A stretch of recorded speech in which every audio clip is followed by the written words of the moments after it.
Welcome to this 8th and final lecture in Logic. So the story so far.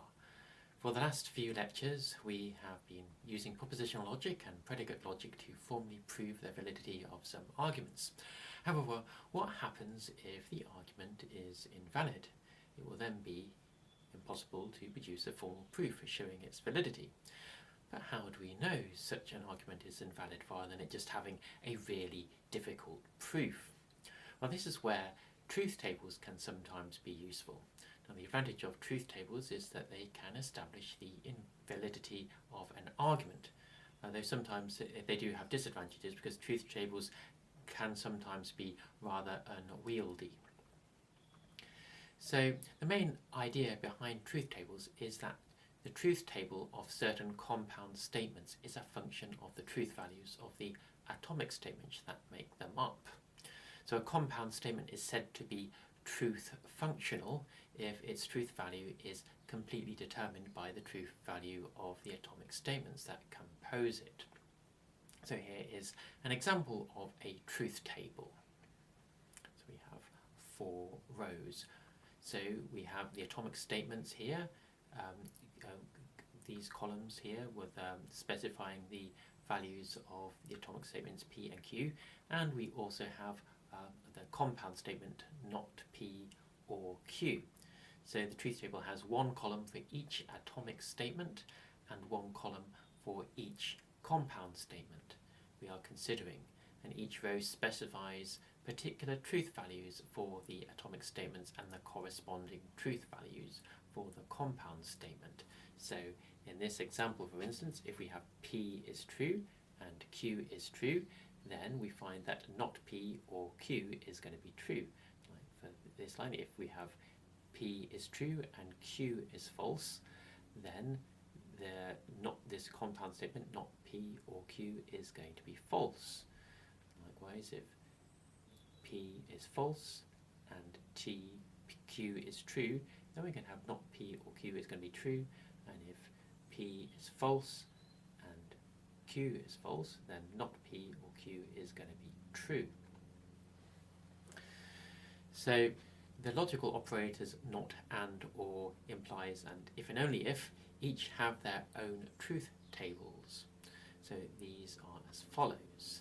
So here we see here that because we have the value of P, so when P is true, not P is going to be false, and when P is false, not P is going to be true. For the conjunction and, this has this truth table, so with when P and Q are both true, then P and Q is going to be true. If P is true and Q is false, then P and Q is going to be false. If P is false and Q is true, then P and Q is going to be false, and if P is false and Q is false, then P and Q is going to be false. So that's how the truth table for conjunction goes. And then for a disjunction, we have this table. So if P is true and Q is true, then P or Q is going to be true. If P is Q and Q is false, then we're going to have true here. If P is false and Q is true, then we're going to have true here. But if they're both false, then we're going to have false here. And for this conditional, we're going to have if P is true and Q is true, then we're going to have true here. If P is true and Q is false, then we're going to have false here. If we have P is false and Q is true, then we're going to have true here. And if P is false and Q is false, then we're going to have true here. And then we have the final truth table for the biconditional. So basically, if they have the same true value, if P and Q have the same true value, then we have the biconditional being true, just like in here and here. But if they have different truth values, then the biconditional is going to be false. And so, sometimes when we are often when we're dealing with truth tables, we're actually working out the compound statement can be a little bit tricky. It can be easy to make mistakes. So the thing to do is that when we're kind of doing something like trying to work out the truth value for not P or Q, it's sensible to break it down into pieces. So we first write down each of the possible values of combinations of P and Q. So usually we go true, false, and the rightmost common. Then we go true, and then false, for the leftmost column. So that's how. So you've got to make sure that you have a systematic way of getting all the truth combinations for your atomic statements here, and then we can just copy over these values for P into here, and the values for Q into here, and then under this not sign we can then just do the negation of it using this table here. So we just can be false, and then true, and then for this now we need to take the disjunction of this value here and this value here. So for this we're going to need this table here for the disjunction, and so we're just going to have you're going to have true, false, true down here. Just this is how when you take the truth value here, for instance, on the bottom line, it's going to be if it's true there for and then it's false here, then so when you have a disjunction of a false statement and a true statement and a false statement, then the overall statement is going to be true. So that's how you work out sort of more complicated truth tables from these simpler truth tables here. And so we notice that this truth table, actually the values of this the compound statement, which is put in grey here, that's the column that we're actually interested in. These are actually the same as this here, and so this actually shouldn't be surprising because we've seen in previous lectures that P implies Q is logically equivalent to not P or Q. So that's what we would expect. So that's some kind of justification for why the truth table for this conditional looks like this. But I'm just going to say a little bit more about this conditional. So it's actually got a special name. So as we saw on the previous slide, the truth table for implies the conditional is the following. So you end up having either true, false, true, corresponding to these combinations here. Now, the conditional considered as a function of truth values has a special name. It's called the material conditional.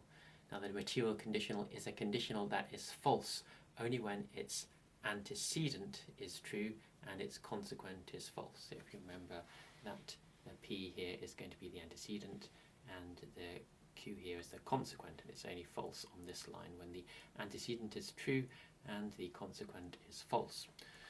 Now, this sometimes is intuitive. So, for example, if the Eiffel Tower is in France, then the Eiffel Tower is in Europe. So we have this statement here is true, as is this statement here, and so and intuitively this whole statement seems to be true, and that corresponds with what we have up here.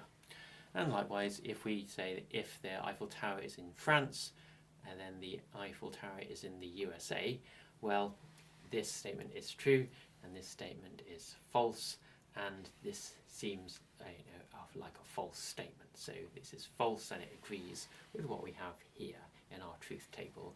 Another example, if we have if the Eiffel Tower is in Germany, then the Eiffel Tower is in Europe.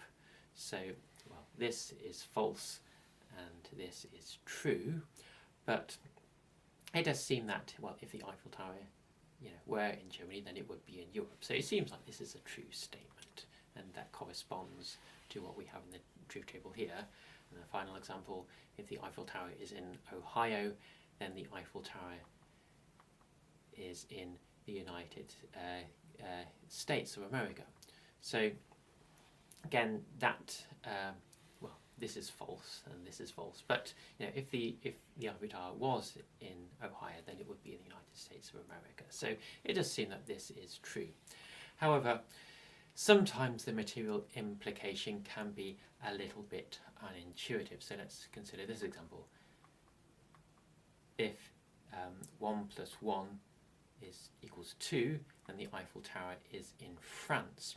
Now, this seems a bit strange because, well, this is true and this is true, but it seems like this has absolutely nothing to do with this. So it seems a bit strange saying that this whole statement is true, because it seems like it's saying that this is dependent on 1 plus 1 equal 2, which obviously isn't dependent on that. So the material implication doesn't always capture what we mean by a conditional.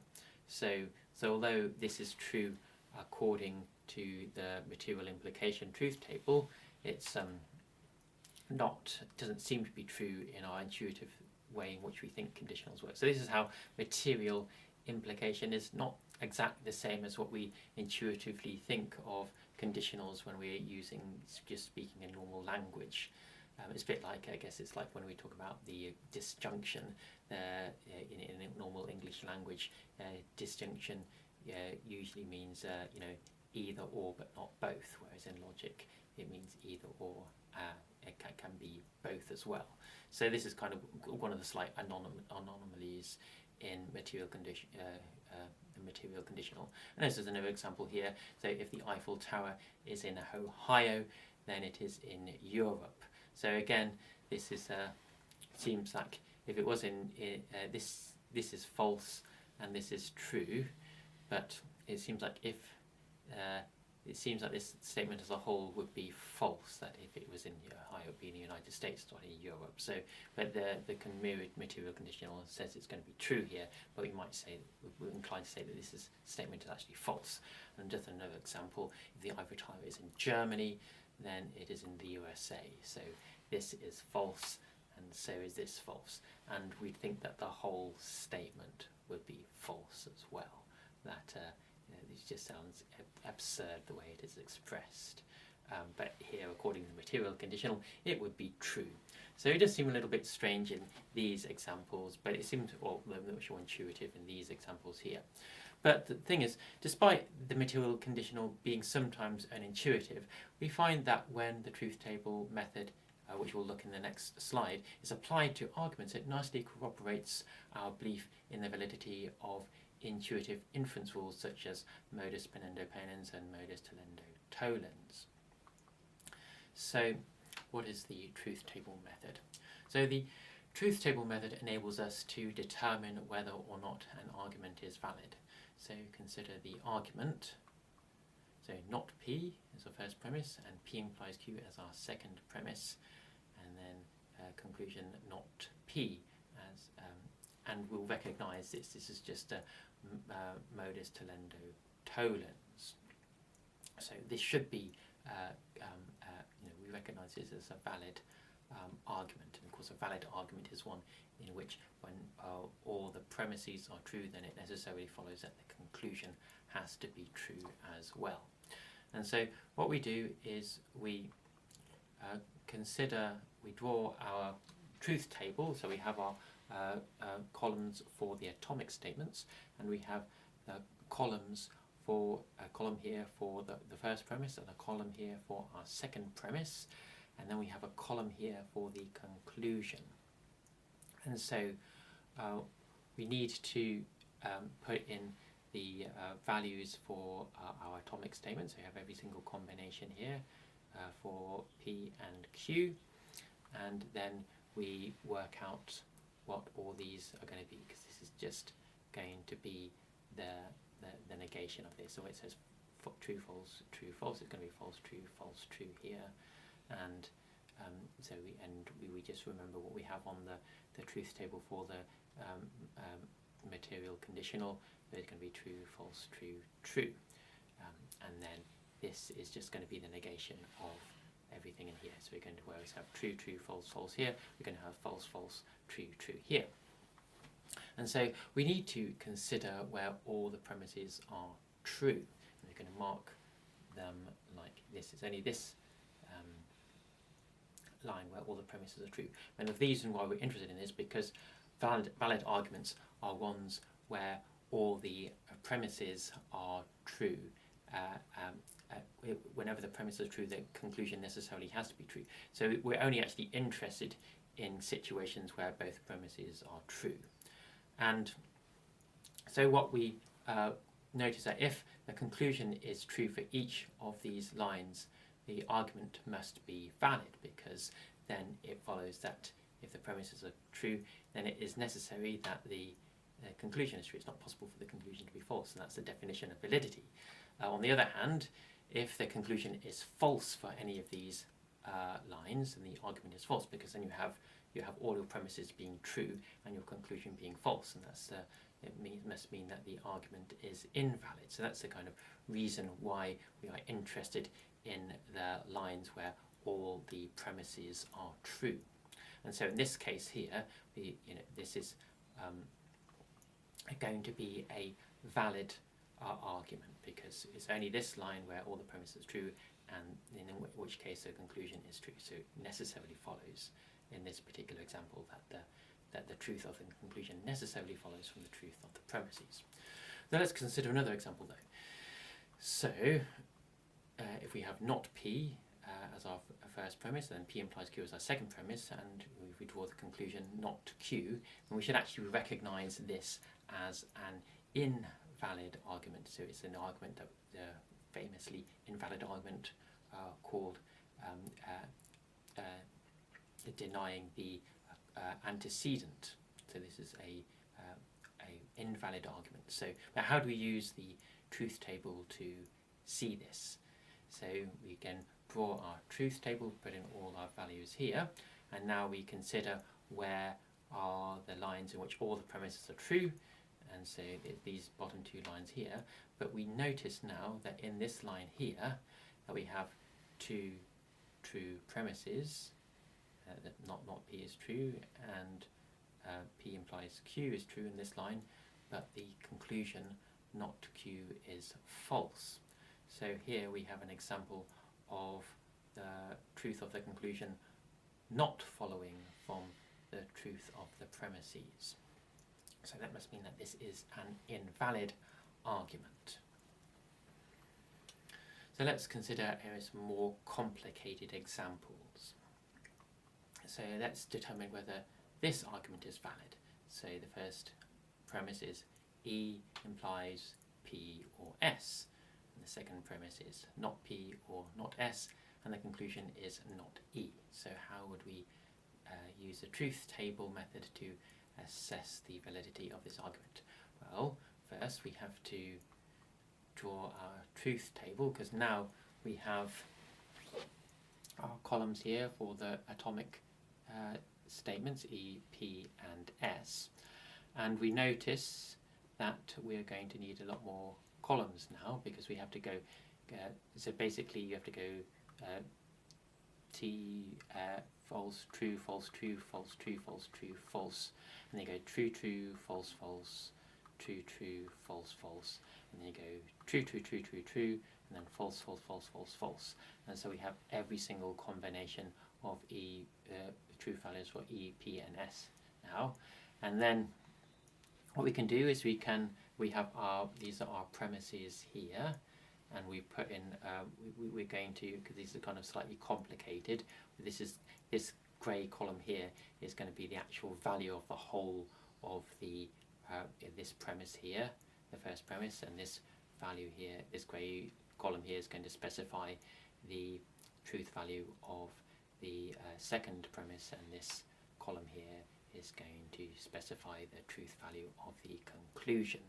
And so basically what we need to do is we need to copy over the truth values of the atomic statements where the atomic statements appear here. So we're going to copy that over here and then over here, and then we can work out, or could you do copy out the atomic, so in P and put P here, and then put S is going to go here, and then S is going to go here.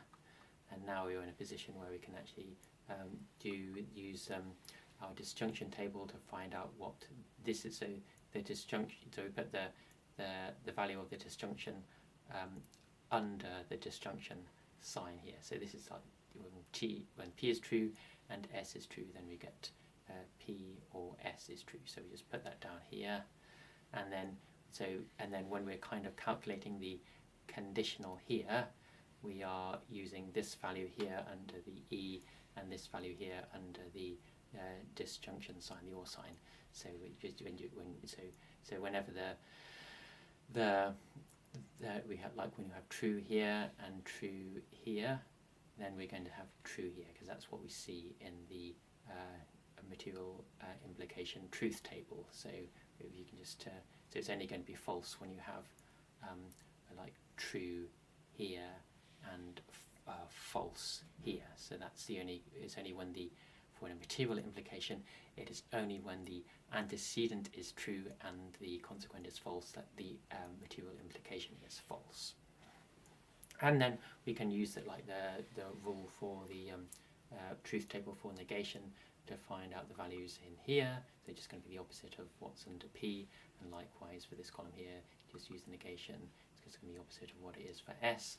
Likewise for the not E, the conclusion is going to be the value here is going to be for the disjunction. It's just going to be, if you just look up if you're comparing this value here, like the false with the false here, so you're going to get false. So when you have false or false, that's going to be false for OS. If you have false or true here, then you're going to have true here. And so that's how you work out this column here. And then finally for this column here, it's just going to be the opposite of what we have using the negation truth table. So when E is true, then not E is going to be false.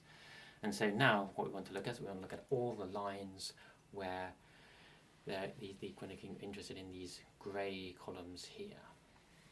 And so we're wanting to find out which lines do they have both premises being true. And so we find it is these four lines here, this line here, this line here, and this line here, and this line here. And we notice that like this is true here, and this is true here. But then, in order to see whether it's valid, now we need to consider what's in the conclusion. And so we see that in this line we have false here and false here. So we see that we have, in this case, we have in these possible combinations of truth values of atomic segment, we have two true premises and we have a false conclusion. So that must mean that the argument is valid. And so we only need to show it valid for one combination, but it's actually two ways in which the argument is seen to be invalid. So that's how we use the truth table method in this example. We can also consider this example. So now we just, instead of changing, instead of having not P or not S, we have not P and not S. So, but apart from that, the example is the same. And so we just consider, you write out the truth table in the same way, going true, false, true, false, true, false, true, false. Down here, then true, true, false, false, true, true, false, false, then true, true, true, true, and false, false, false, false, making sure we get all our combinations of truth values for each of the atomic statements. And then we copy over the values of the atomic segments into these columns here, and likewise for P and P and then Q and Q, S I mean, and then we just start filling everything in. So we end up with using the disjunction truth table to find out the values down here, just as we did in the previous example. And then we can use the material implication to find out the value in here from this column here and the column under the disjunction here. And then we can also use putting the under here under the negation rule to find out what not P is, and the negation rule to find out what not S is. Everything just goes down there, and then we use now instead of using the disjunction table to work out this column, we use the the conjunction table. So we're going to it's going to be just slightly different from this example here. So we're comparing like the thing under not P and under not Q. So here it's going to be false because both this is false here and this is false here.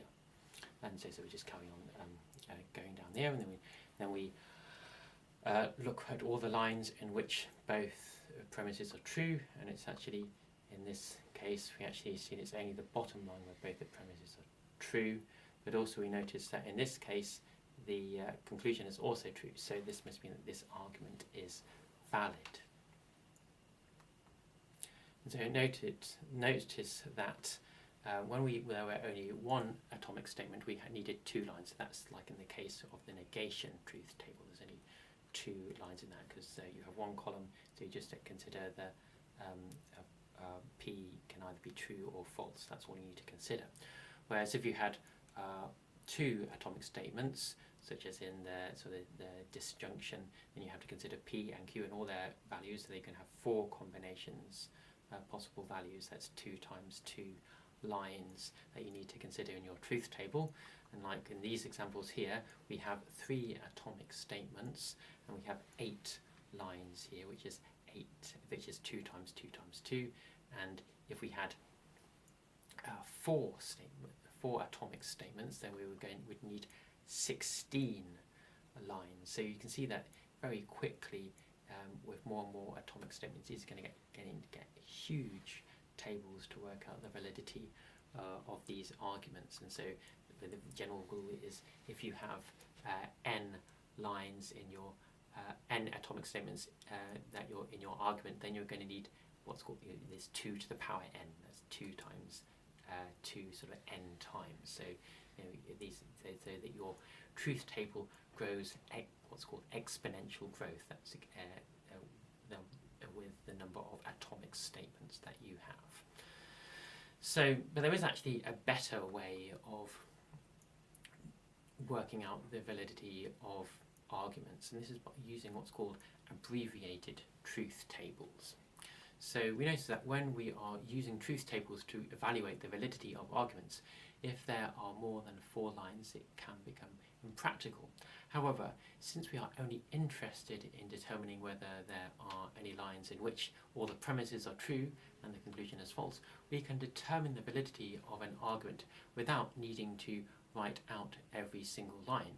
So we do this by creating abbreviated truth tables. So let's consider this argument again, what we had before on the previous slide.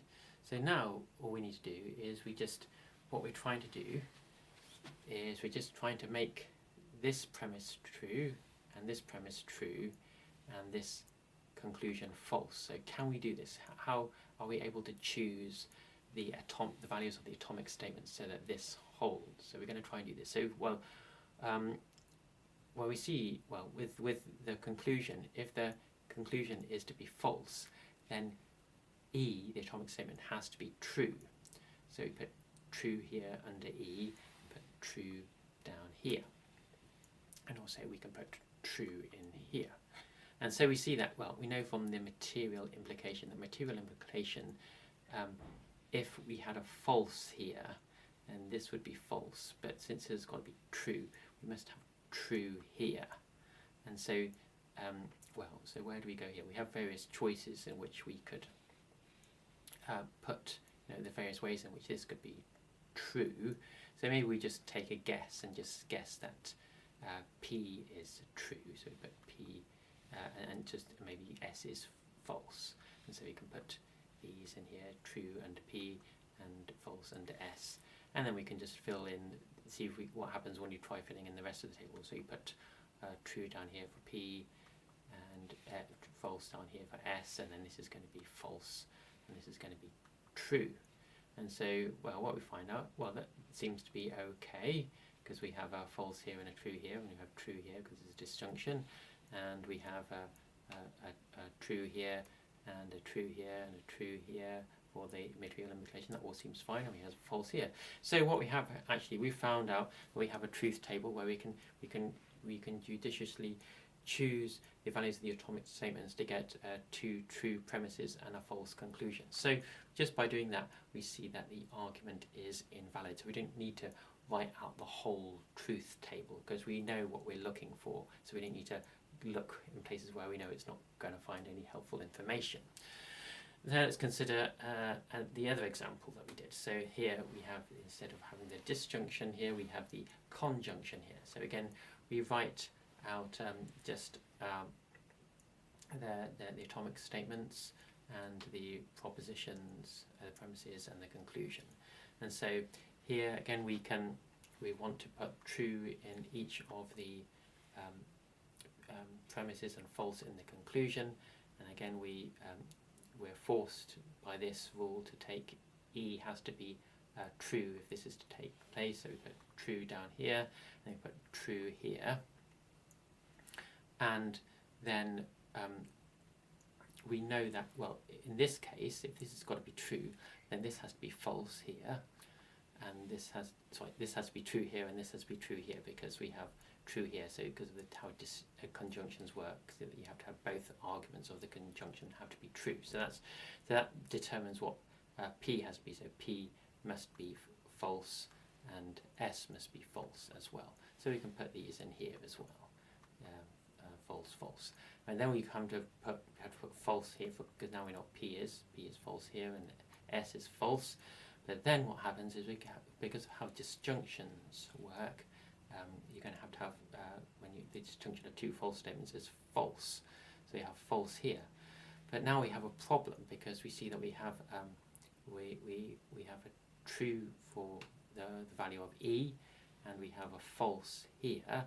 But we're saying that this premise, we were trying to set it be true, but by this value here and this value here, having a true antecedent and a false consequent, then this is actually going to be false, contrary to our assumption. So when we try to set the premises so that they are true and the conclusion so it is false, it is impossible. And so we mark this. We've discovered this, and by just trying it out, and so we put a cross through the value of the premise, which we can't set according to when we try to do it. So it's the premise that sort of contradicts our hypothesis of there being two true premises and a false conclusion. So we see that this, because we can't do it, this must be a valid argument. And so we can consider some more examples as well. So how about this example here? So determine whether this argument is valid. So P implies Q and Q implies P.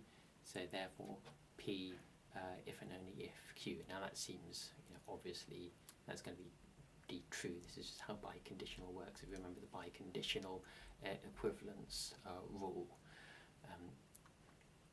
But again, what we do is we draw the two the columns for P and for Q and for each of our atomic our compound statements.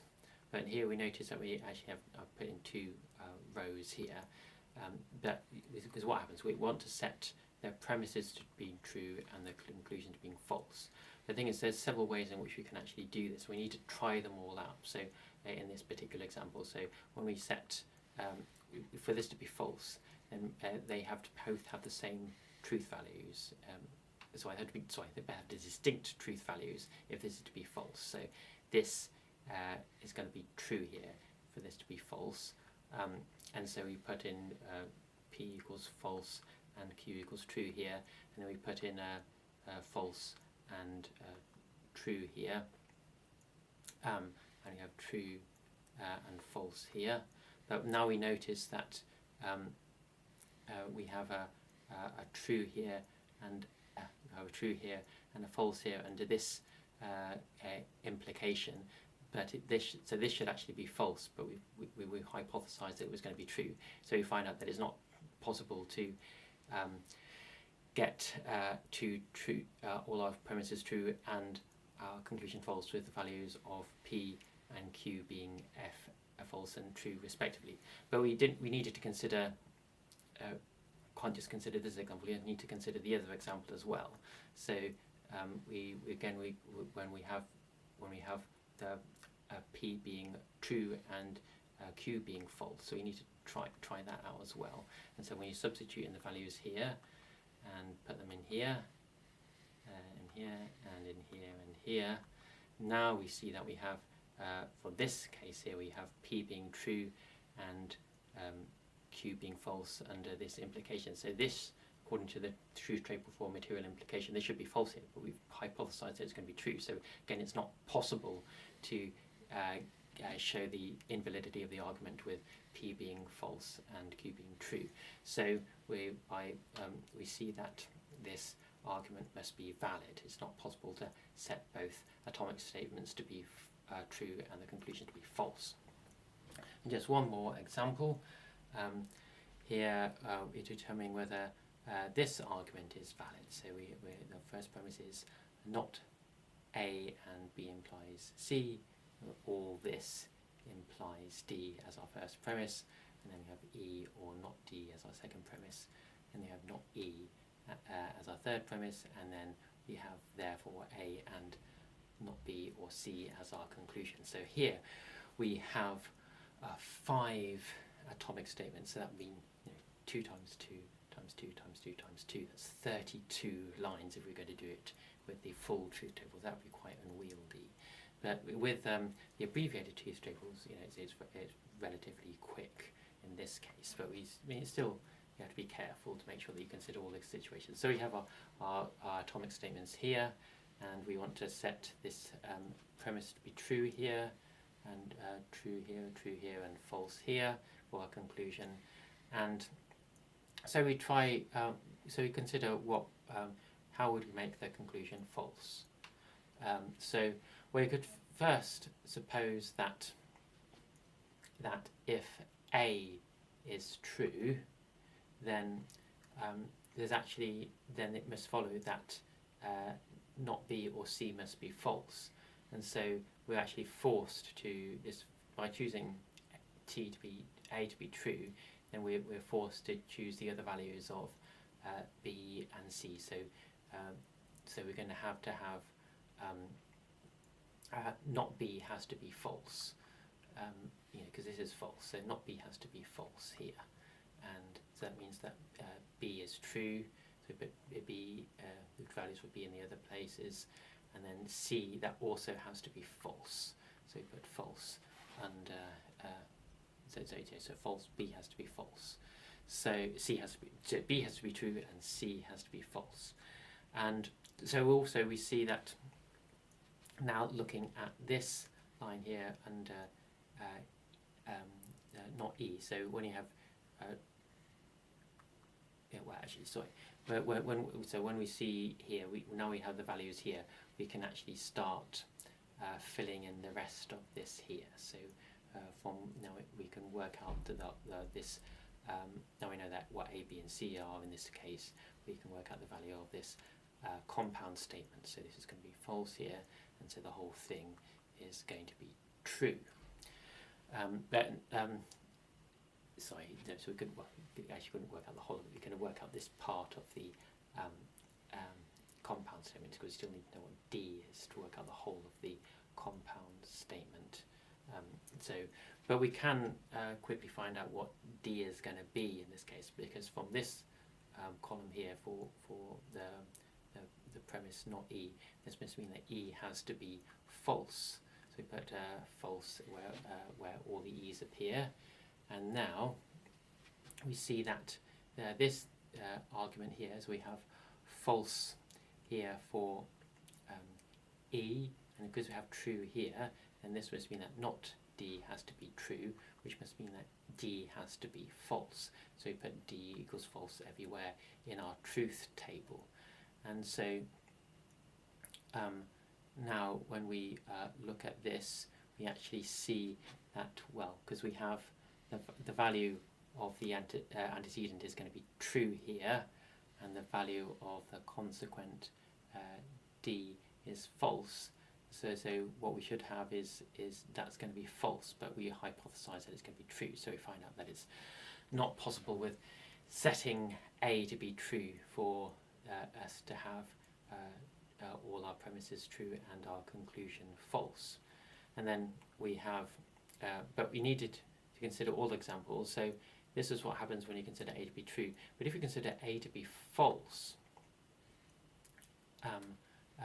that, well, so we have our premises are true and our conclusions are false. But if we consider A to be false, then we put false down here as well. And, well, because we are going to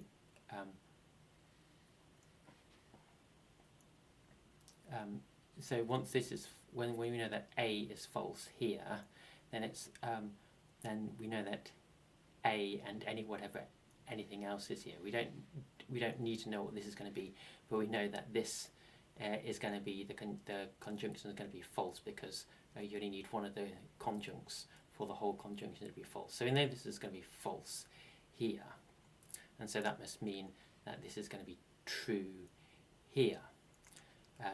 That this part here is going to be true. And now we can use what we did from the previously by considering the third the third premise, that we have E has to be false. So we put E in as false in all the other columns where E appears, and then that must mean that D, this must be, D is going to be false as well. So we put false under where all the D's appear.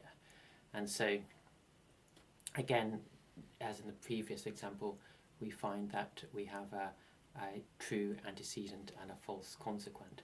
And so this would mean that the implication would have to be false as well, but put down true here. So it's not possible to get all our premises true and our conclusion false by setting A to be false either. So we see that this argument is valid as well. So things to remember. So we just how to use truth tables to evaluate the validity of an argument, and how to use abbreviated truth tables to evaluate the validity of an argument. But I won't be asking you how to use truth tables to evaluate the validity of syllogisms involving identifiers and quantities.